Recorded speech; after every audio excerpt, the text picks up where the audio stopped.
안녕하세요. 오늘 벌써 요한복음 셋째 날 또 저와의 이 만남입니다. 요한복음 오늘은 1장 9절에서 13절 제가 읽을게요. 참빛 곧 세상에 와서 각 사람에게 비치는 빛이 있었나니 그가 세상에 계셨으며 세상은 그로 말미암아 지은 바 되었으되 세상이 그를 알지 못하였고 자기 땅에 오매 자기 백성이 영접하지 아니하였으나 영접하는 자, 곧 그 이름을 믿는 자들에게는 하나님의 자녀가 되는 권세를 주셨으니 이는 혈통으로나 육종으로나 사람의 뜻으로 나지 아니하고 오직 하나님께로부터 난 자들이니라. 아멘. 오늘은 이 말씀을 가지고 저하고 좋은 시간을 한번 가져봅니다. 우리가 그런 얘기를 많이 하죠. 참 살아가면서 하나님을 잡은 자가 있고 하나님을 놓친 자가 있습니다. 그래서 하나님을 놓친 자에게는 평안이 없다는 거죠. 늘 그 마음에 불안감만 느낄 뿐이라는 겁니다. 그게 하나님을 놓친 자의 특색이죠. 우리가 잘 아는 것처럼 엘리야가 그 담대함을 가지고서 그 갈멜산에서의 그 승리, 그러나 이세벨에게 쫓겨다니는 그 모습을 보게 될 때 아마 좀 담대했더라면은 이세벨까지도 능히 이기면서 쫓기지 않았을 겁니다. 그렇죠? 그런데 왜 쫓긴 신세가 되었습니까? 두려움 때문에. 참 우리가 이 살아가면서 두려움을 갖는다는 거. 그래서 오늘도 우리가 이 요한복음을 통해서 정말 생명의 주인이신 하나님께 나를 죽여달라고 기도하는 겁니다. 그게 사실 요한복음의 시작입니다. 다시 말씀드려서 정말 우리의 적은 누굴까 이겁니다. 적이 누굴까요? 적은요, 자기 스스로가 만들어낸 두려움입니다. 가장 무서운 적이 내 스스로가 만들어낸 그 두려움이 가장 큰 적이라는 거죠. 그래서 어찌 보면 그 인생의 실패도 나 자신의 두려움 때문에 만들어지는 겁니다. 그래서 우리가 이제 요한복음에 들어가면 그것을 우리가 이제 새롭게 만들어져 가는 거죠. 그래서 뭐 누구나 다 마찬가지입니다. 인생 중에 도저히 그 회복할 수 없는 좌절감이 오기도 하고 또 극복하기 힘든 그 두려움 때문에 우리가 늘 실패하는 경우가 많이 있죠. 그런데 중요한 것은 뭐냐면 그 생명의 주인이신 하나님, 그 하나님을 아는 사람, 만난 사람은 반드시 그 기회를 얻는다는 겁니다. 그래서 이제 우리가 이 요한복음을 산책하면서 정말 믿음 하나만 가지고 정말 세상의 전쟁터에서 한번 좀 싸워보시기 바랍니다. 그러면 그 두려움이 사라질 겁니다. 그러나 믿음을 잃어버리면 모든 것을 다 잃어버리는 겁니다. 절대 우리가 버리지 말할 것이 있는데 그게 바로 믿음이죠. 왜냐하면 하나님을 믿는다는 것은 반드시 그 믿음을 가지고서만이 붙을 수 있기 때문입니다. 그 서양 속담에 이런 말이 있죠. 흐르는 냇물에 돌들을 치워버리면 그 냇물은 노래를 잃어버린다. 그런 말이 있습니다. 우리 인생의 그 역경과 고난의 돌들을 치워버리면 일시적으로 우리가 편할지 모르지만 우리는 그 인생의 아름다운 노래를 다시는 들을 수 없다는 거죠. 다시 얘기해서 무슨 얘기냐면은 우리에게 필요한 것은 고난이 없기를 바라는 마음이 아니라 그 고난의 때에 위를 바라보는 믿음을 갖는 겁니다. 그래서 오늘도 이제 우리가 요한복음을 이제 셋째 날 산책하면서 다시 한 번 더 여러분 가운데 이 말씀이 들어가야 될 것 같아요. 우리 창세기 1강에서 말씀드렸죠. 창세기 1장 1절에서 3절 너무나 우리는 잘 알 겁니다. 그 천지 창조의 그 창조가 어떻게 이루어졌습니까? 바로 그것은 뭐냐면 창조 전의 이야기를 한번 생각해 보시자고요. 창조 전에는 2절에 나와 있는 것처럼 뭐냐면 혼돈했죠. 그 다음에 공허했습니다. 그 다음에 흑암 속에 있었죠. 참 우리가 살아가면서 인생의 그 어떤 허무함, 그 두려움, 방황, 이게 얼마나 무서운지 몰라요. 그래서 이 속에서 그냥 혼돈과 공허와 흑암 가운데서 어떻게 이 천지창조가 이루어졌는지 그것을 우리가 한번 되돌아본다면 아마 새로운 힘이 생길 것 같아요. 왜? 거기에는 분명히 이거로 시작했습니다. 빛이 있으라 하시매 빛이 있었다 그래요. 그러면 그 빛이 비치는 순간, 빛이 시작되는 순간에 어떻습니까? 모든 것이 시작이 되었다는 거죠. 그래서 하나님은 그 해지는 저녁부터 시작해서 해 뜨는 아침까지를 우리에게 뭐라 그랬어요? 하루라 했습니다. 그래서 어찌 보면 오늘 이 요한복음의 그 저자 세례 요한도 마찬가지죠. 바로 이 참빛이신 예수 그리스도로 우리가 뭐요? 그 거부했다는 거. 이 9절부터 11절 말씀에 그 얘기예요. 왜 너희가 참빛인데 누가? 예수 그리스도. 그분을 거부하느냐 이겁니다. 왜 거부할까요? 바로 인간의 그 주체가 거절이라는 거죠. 예. 정말 우리 인간의 그 상처가 근본적인 상처가 바로 이 거절감이라는 겁니다. 그래서 우리가 이 환영받지 못하는 이러한 이 상처, 또 우리가 세상을 살아가면서 늘 겪는 어떤 배신감, 또 뭐가 있을까요? 거기에 또 여러 상처 많은 일이 있죠. 그러한 것들을 이제 우리 요한복음을 쭉 산책하시면서 다 치료가 되어질 수 있는, 치유될 수 있는. 그래서 어찌 보면 이제 나에게 있는 어떤 열등감, 그 우울증, 또 거기서 오는 그 자살을 유도시키는 그런 생각들, 그게 바로 뭐냐면 죄의 특징이라는 겁니다. 그래서 요한복음 속에서 강조하는 게 뭐냐면 거절감이야말로 죄의 특징이라는 거죠. 왜? 세상은 우리를 싫어하기 때문에. 다시 해서 뭐냐면 우리가 늘 소외감을 갖게 되는 것이고, 또 여기서 이 구절 좀 한번 우리 보실까요? 그렇습니다. 참빛 곧 세상에 와서 각 사람에게 비추는 빛이 있었나니 그래요. 무슨 얘기일까요? 진리를 거절한다는 겁니다. 진리를 거절한다는 거죠. 왜냐면 빛은 구원이잖아요. 그걸 거절하는 거죠. 그게 세상이라는 겁니다. 사람들은 한마디로 우리가 말하는 그 생명의 구원을 원하지 않는 겁니다. 그걸 거절하는 겁니다. 왜 그럴까요? 거기에 분명히 그 십자가 사건이 들어있기 때문에. 그래서 오늘 본문도 그 얘기하는 거예요. 정말 세상에서 우리를 환영해 주느냐? 아니요, 환영하지 않습니다. 우리가 환영받으려 할 필요도 없습니다. 한마디로. 그렇죠? 왜 그래요? 세상은 어둠에 사로잡혀 있기 때문에. 그래서 오늘 본문도 그 얘기입니다. 빛이 오면 겁니다. 제일 먼저 우리의 눈을 찌른다는 거예요. 왜 그럴까요? 사람들은 빛이 오게 되면 눈을 감아버리거든요. 거기 이유가 있죠. 양심이 마비가 되어지게 되고 예수를 거절하게 되고.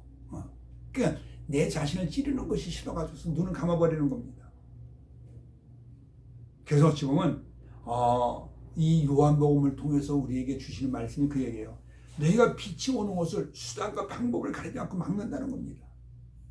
어떻게든 그 빛이 내게 안 오게 하려고 눈을 감아버리고 별별 방법을 다 쓴다는 거죠. 정말 빛을 차단한다는 것 어떨까요? 빛이 많이 차단되어져 보세요. 거기에 뭐가 있습니까? 자신의 불의가 드러나지 않죠. 가려지는 겁니다. 그러니까 결국에 자신의 불의가 가려지기 때문에 빛을 싫어하는 거예요. 그래서 우리는 뭐라 그러죠? 어둠을 좋아하는 거죠. 한마디로 거짓을 좋아하는 겁니다. 왜? 어둠은요, 내 자신의 양심을 찌르지 않거든요. 그래서 여기 오늘 이 9절 말씀에 보면은 여기에 그 빛의 특성이 나와요. 어떤 특성일까요? 빛이 세상의 빛이라는 겁니다. 이게 특성입니다. 세상에 와서 세상을 환히 비추는 것이 빛이라는 거거든요. 그래서 그 빛이 비추어질 때 감추어진 것이 다 하나하나 다 드러나진다는 거죠. 네. 한번 생각해 보세요. 빛은요, 혼합물이 없어요. 우리가 만든 뭐 전등이라든가 전기라든가 여러 가지 빛은요, 많은 혼합물에 들어 있습니다. 그런데요, 요한복음의 빛은요, 혼합물이 없어요. 한마디로 뭐냐면 순수 그 자체거든요. 너무 투명하니까 거기에는 가려질 것이 아무것도 없다는 거예요. 그리고 어찌 보면 빛은 뭐예요? 이 불순물이 전혀 없다는 겁니다. 그래서 그 빛 앞에는 모든 것이 다 무기력해지는 거죠. 예. 그래서 결국엔 빛은 어둠을 통과하게 되고 또 그 빛이 결국엔 뭐예요? 따뜻함을 느끼게 만들어주고 얼어붙은 걸 녹이게 만들어주고 뭐 여러 가지 일들 그뿐이겠습니까? 여기서 말하는 빛은 뭐예요? 우리 길을 밝혀주죠. 내가 가야 할 길을 비춰주는 겁니다. 그러니까 잘못된 길로 가게 하는 것이 아니라 내가 원하는 길. 그래서 성경은요 우리의 빛이요 곧 뭐예요? 등대라 그랬습니다. 그래서 어둠이 있는 자들에게는 이 빛을 싫어하는구나 그래요. 그래서 9절에서 그랬잖아요. 각 사람의 비추는 빛. 다시 해서 뭐냐면 나 하나만을 위해서 있는 빛이 아니라 내 개인에게 주어지는 구원의 빛이 아니라 모두를 다. 그러면서 10절을 보시기 바랍니다. 뭐라 그랬습니까? 그가 세상에 계셨으며 세상은 그로 말미암아 지은 바 되었으니 세상이 그를 알지 못하였고 그랬어요. 우리는 그를 알지 못했다 그랬습니다. 그래서 요한복음 1장에서 우리에게 주시는 말씀이 뭐냐면 거절한 것이 바로 이 주제라는 거예요. 우리가 거절했다는 거예요. 그러니까 인간은 뭐예요? 예수 그리스도를 환영하지 않는 것이 본질이라는 겁니다. 그러니 참 우리가 이 복음을 전한다는 거, 내가 복음을 받아들이는 것이 얼마나 기적인지 알 수가 있어요. 그래서 그거죠. 그 탕자의 비유를 생각해 보시면 돼요. 아무리 아버지가 부모가 좋은 말을 하고 좋은 것을 일러주어도 그걸 거부하는 거죠. 근데 결국에 탕자의 모습은 결국에 어떤 모습이었습니까? 그러면서 여기 11절입니다. 자기 땅에 오매 자기 백성이 영접하지 아니하였다 그랬어요. 그러니까 예수님을 뭐예요? 집주인으로 인정하지 않고 몰아내는 겁니다. 오히려 그를 죽였잖아요. 집주인을 죽였습니다. 그게 바로 인간 죄의 특성이죠. 그러니까 아까 말씀드렸잖아요. 죄의 본성은 거절입니다. 죄의 본성은 배신이죠. 물론 저도 마찬가지지만 정말 우리가 배신을 한 번도 안 한 적이 있는가? 아니요. 우리 또 거절도 당해봤잖아요. 어느 분이 그러더라고요. 사람이요, 이 상처를 받을 때 IQ가 가장 높아진대요. 상처를 받을 때 IQ가 가장 높다는 거죠. 왜? 그 상처받은 모든 걸 다 기억한다는 겁니다. 그런데요, 내가 남에게 상처를 줄 때 IQ가 가장 낮다는 겁니다. 이유는 뭐냐면요, 그 모든 것을 하나도 기억하지 못한다는 거죠. 상대방이 나로 하여금 상처를 받았는데 내가 무슨 상처를 주었는지를 기억을 못한다는 거예요. 그래서 남에게 상처를 줄 때는요, IQ가 가장 낮다는 겁니다. 그러니까 상처를 받았다는 것은 그만큼 남에게 뭐요? 내가 상처를 주었다는 얘기가 되겠죠. 그래서 그게 뭐예요? 그 뿌리를 찾아보니까 결국에 인간의 본성, 그 배신감에 거의 깔려 있는 거죠.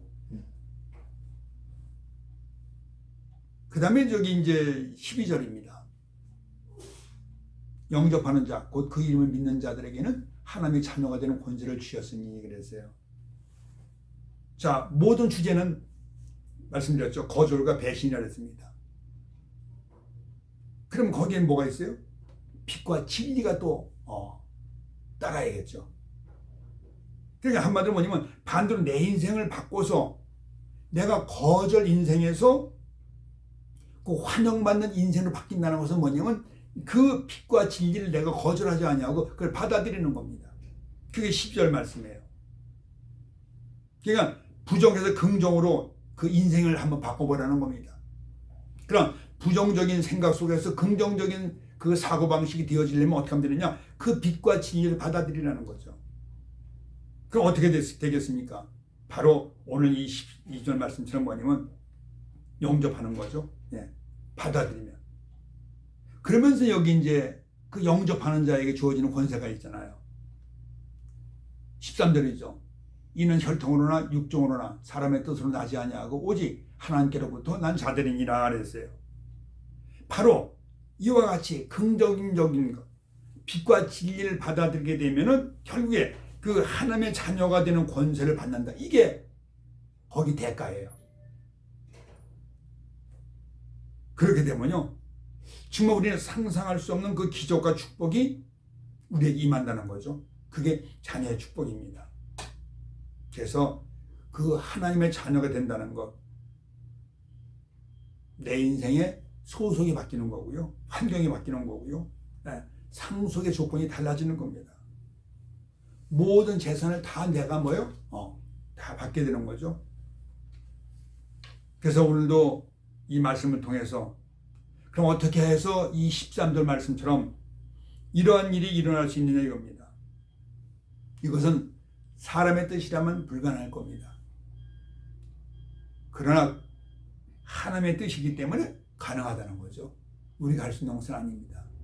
우리는 그저 빛과 진리를 받아들이는 거죠.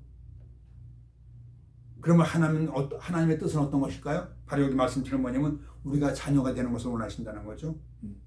그래서 그 모든 것이 하나님의 의지와 그 사랑과 선택.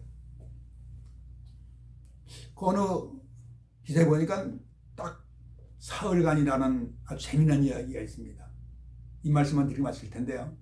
어느 마을에 그 할머니 한 분이 늘 행복하게 사시는 거예요. 아주 행복한 겁니다. 뭐 그 할머니는 배운 것도 별로 없고 뭐 재산도 많지 않고 정말 어떻게 보면 그 조그만 집에서 아주 그냥 남들처럼 이렇게 넉넉하지 않은데도 늘 밝고 늘 웃는 모습이 너무나 좋다는 거죠. 그래서 사람들이 물어봤대요. 할머니, 어떻게 모든 사람들이 할머니 만나면 그렇게 다 즐거워합니까? 그 즐거운 비결이 뭐가 있습니까? 그랬더니 이 할머니가 하시는 말씀이 뭐냐면요, 나이가 어려운 일이 당하게 될 때, 어려운 일이 오게 될 때 그 예수의 부활을 생각한다는 겁니다. 아니, 예수의 부활은 우리가 너무나 잘 알잖아요. 근데 그게 어떻게 우리 행복을 줍니까? 웃음을 주고요. 그랬더니요, 이 할머니가 하신 말씀이 뭐냐면, 아니 생각해보라고, 그 앞에 걸 보라고. 예수님께서 그 십자가에 죽으시고 무덤에 들어가셨는데 사흘 만에 부활하셨지 않느냐. 아무리 어려운 일이 있고 힘든 일이 있어 사흘만 참으라는 거죠. 사흘만 기다리라는 겁니다. 그래서 이 할머니도 그런다는 거예요. 그 어떤 가난과 어떤 어려움이 있어도 그래 사흘만 참자. 사흘만 참으면 뭔가 내 삶이 바뀌질 것이다.